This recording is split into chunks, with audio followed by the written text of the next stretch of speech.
J'ai frôlé la mort. Tout était si laid, je ne voyais plus rien. Il y avait solde après solde. Ils étaient tous très inquiets.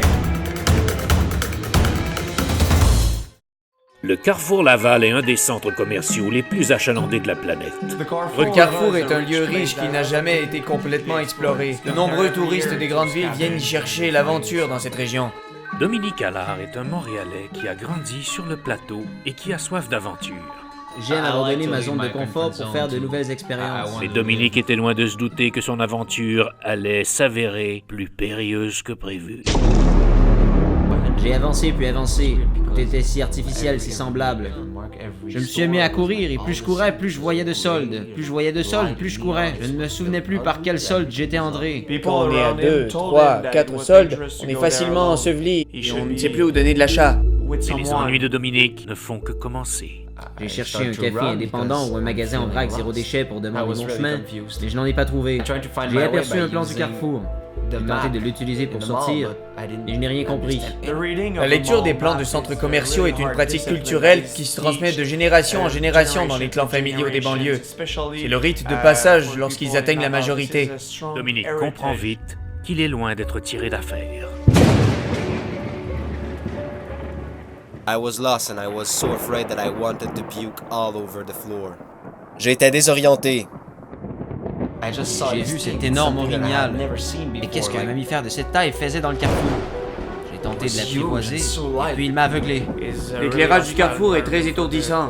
Pour un bobo, il est facile d'être désorienté car leur rétine n'est pas adaptée au néon, contrairement à celle d'un Kevin, d'un Steve ou d'une Karine. J'ai cherché de la nourriture pour survivre. Je m'étais fait à l'idée.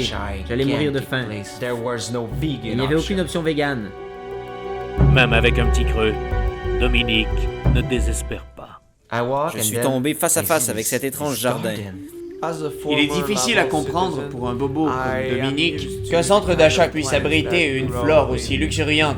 J'ai vu toutes ces plantes en plastique. Je me suis approché pour voir si elles étaient en plastique, et elles n'étaient pas en plastique. Je ne pouvais m'imaginer qu'on puisse mettre autant de nature sauvage dans un lieu aussi frelaté et synthétique. Dans des situations où on est poussé à l'extrême, on acquiert des comportements inexplicables. La climatisation du Carrefour le foudroie. Je me suis mis dans un coin et j'ai attendu la mort. J'ai reçu un appel de l'avenue, le restaurant de brunch le plus brunché du plateau. Ils étaient inquiets car Dominique leur avait dit qu'il allait explorer le carrefour. Il n'était pas revenu le lendemain. L'hypothermie gagne Dominique et l'empêche de bouger. Ça faisait déjà 3 heures qu'il était parti. Je devais agir vite, sinon il allait mourir.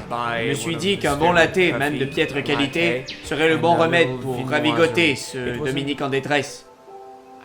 Lorsque j'étais sur le point de mourir, j'ai vu la lumière au bout du tunnel. C'était la lumière de la station Mont-Royal. Je retournais sur le plateau en toute sécurité. J'ai quitté le centre d'achat grâce au guide. Je lui en suis éternellement reconnaissant.